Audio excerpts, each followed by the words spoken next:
Okay, Terry. So thanks so much for taking a little time out to talk. Appreciate that. Absolutely. So now you've got this long-time deal in Las Vegas. So what brings you to Atlantic City? It seems like you should be taking your weekends off, not getting back on stage. One thing that I absolutely love to do is to bring the show around the country. It's a different show than the one that people will see in Las Vegas, but I just don't want people to kind of forget that I'm here. A lot of times people will come into Las Vegas and they'll just sit here, and after a few years, you kind of get out of sight, out of mind, and that's something I don't want people to do. I want people to remember that the show is here and that I'm always changing the show. I'm always writing new material and keeping it fresh and updated, and so it's really just a chance for me to get out there, first of all, bring the show to fans outside of Las Vegas and remind them of just how much fun the show is, and that if they come into Las Vegas, they can see something unique and different, even from what they just saw wherever I was on the road. So then what do you have planned for Atlantic City? I guess you'll still have some of the characters people remember from America's Got Talent, some of your core characters, but some new stuff as well? Oh, absolutely. They'll see some characters that were created specifically for my Las Vegas show, but of course they will see some of the characters that they saw on America's Got Talent. That's definitely, and with some of these characters, for example, Winston the impersonating turtle. Winston is just one of those guys that is just he's so beloved. People really, really like Winston. Emma Taylor, of course, who's the one who did who sang like Etta James, she'll be there as well. And so what you saw in America's Got Talent was just a little tiny teaser of what my full show is. My show is really funny. It's just one of those shows that is completely unique and different because you're going to get to see lots and lots of your favorite singers performed live, everyone from Adele to Elvis Presley, to Justin Timberlake, Justin Bieber, lots and lots of classic stuff. We have. It's very hard to explain how much fun this show is. It's so much fun. Dolly Parton will be making an appearance. It's just one of those shows that you just have to see to believe.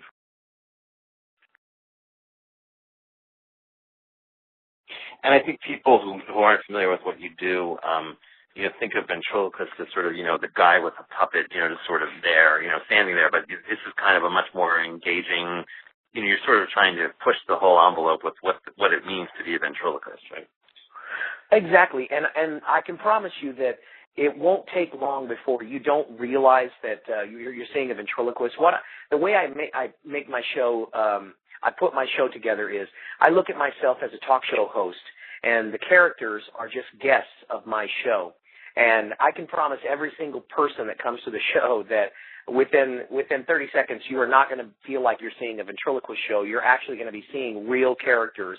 Even though Winston, the impersonating turtle, is a turtle, you're going to forget that it's a puppet. You're going to he's just going to be Winston. And these guys, they do these, I have them do these incredible impressions, the Jersey Boys, and it's just really so much fun. And a lot of people ask me, they say, well, you can do all these voices, you can impersonate all these singers. Why in the world do you use puppets? And my reply is because I can. I'm the only person I know of that can actually do these impressions without moving my lip. And it just really kind of brings a whole new whimsy and makes the show that much more entertaining and fun that these characters come out and sing these songs. So it's something that when you leave the show, you're going to go away saying, my goodness, I really, really had a good time. And so that's what it's all about, coming out to see us at the Foxwoods.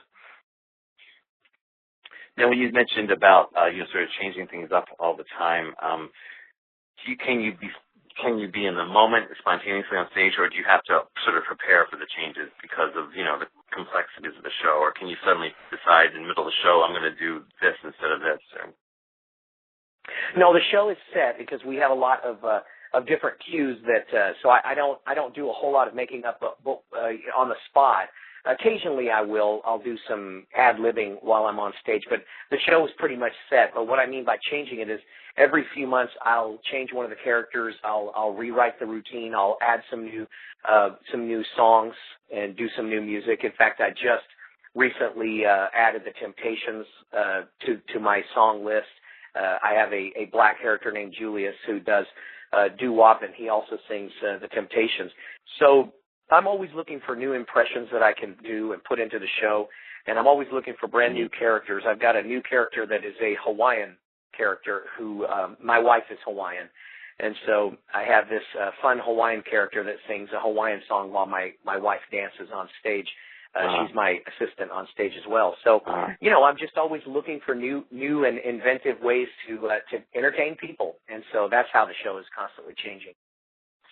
And what is the Hawaiian song that you do? Well, I do the version of Is the version of Somewhere Somewhere Over the Rainbow by Is, who is probably the most famous Hawaiian singer, and it has a ukulele, and but it's just as beautiful. But I also do a Bob Marley song as well, and I do an authentic Hawaiian song too in Hawaiian. So. And what's the Hawaiian song you do in Hawaiian? I'd have to look up the name of it. I think it's Kaloke is the name of the song, but it's it was something that my wife actually inspired me to do. She asked me if I would get together a Hawaiian, because she's actually a hula dancer. She does real, genuine, authentic hula. So it's very, very, very unusual to be able to put that into the show. Yeah, the name of the song is Kaloke. Okay. Did you meet her in Las Vegas, or was she already there? No, I did. I actually met her in Las Vegas. She was born in Hawaii, and her family moved when she was young here to Las Vegas, and she became my onstage assistant. And so we started dating and fell in love and got married, and so now we're just a big family on stage. Well, congratulations. Thank you very much. And what is the name of this new Hawaiian character you created? His name is Kani, Kani. Last name is Kapila, Kapila. Okay. And it's actually kind of a little, not a pun, but it's kind of a little take. Anyone who is Hawaiian will know what a Kani Kapila is. When you all get together and people pull out their guitars and they sing and dance, that's called a Kani Kapila. And so I named him Kani Kapila. It's only one word when the Hawaiians are saying it.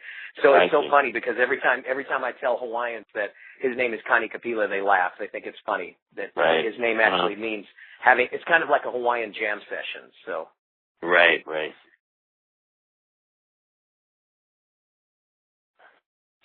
Now, have there been any voices or characters that you can't quite get? I always think that's interesting to find out from impressionists, that there's that one they're trying to work on that they not quite ready for the stage, but you want to get there someday. Is there one of those that's very challenging to you? Yeah, there always are going to be those voices that are just really difficult. One for me is Frank Sinatra. I can do Tony Bennett and Dean Martin and Sandy Davis Jr. and a lot of these different voices from that era.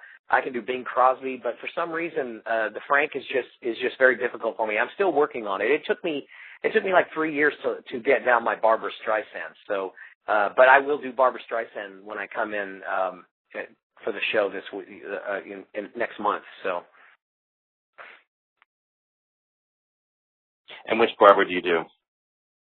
I do Don't Rain on My Parade. Actually, I should say Barry Fabulous does Don't Rain on My Parade. I have this character whose name is Barry Fabulous, and it's Berry, not Barry. And he's kind of a flamboyant, fun character. He's the one who does Cher and Barbra Streisand. He does some of the divas. Exactly. Well, he is a diva, so. So I'm curious now. There's been a few years since you won America's Got Talent. Do you ever have one of those dreams that people have sometimes, where you wake up and think, you didn't win, nothing worked out. That's the dreams people have when they think they didn't graduate from college or something like that. You have to pinch yourself sometimes and say, wow, this is my life now or something.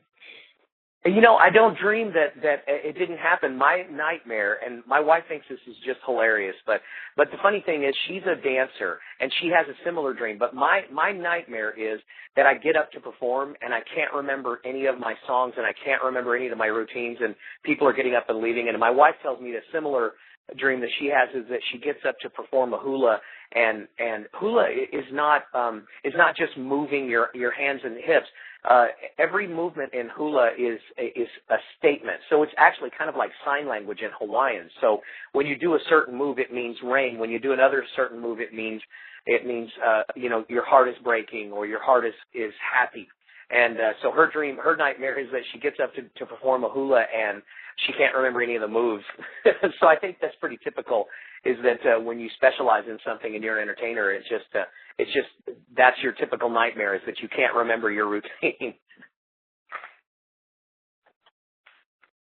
And do you think, without America's Got Talent, would you be here now? Or you think that, would you have gotten here a different way, or was the show really like a unique way to sort of get to this national platform,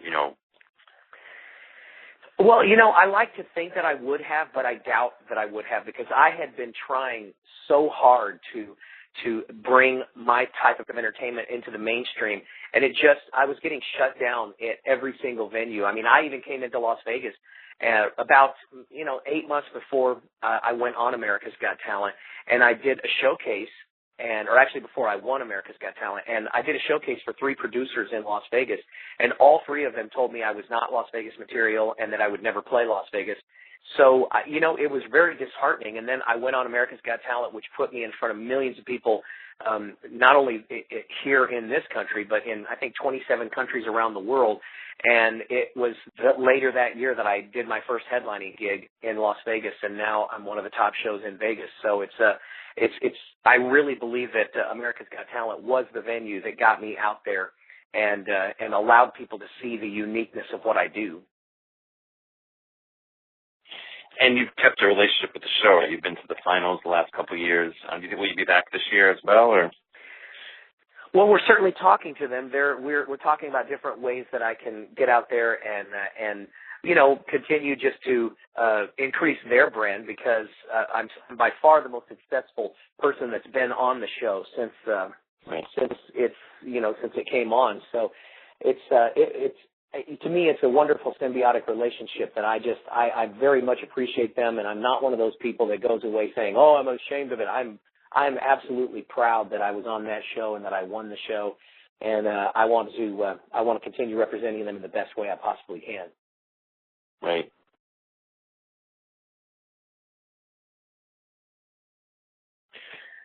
Okay. Well, I guess I just wanted to before we go, just check on Winston to see what he's going to be doing exactly in the show. What are some of his new songs? Well, Winston is going to come out, and Winston does some stuff from Phantom of the Opera. He does Justin Bieber. He does some Justin Timberlake. He also does the Jersey Boys. And of course, the show just wouldn't be right if Winston didn't do his Kermit the Frog impression, which is a highlight of the show as well. So, Winston is just one of those guys that I love Winston because I created him for America's Got Talent. And he's wonderful because regardless of what impression I want to do, Winston's the guy that can do it because he is the impersonating turtle. Right.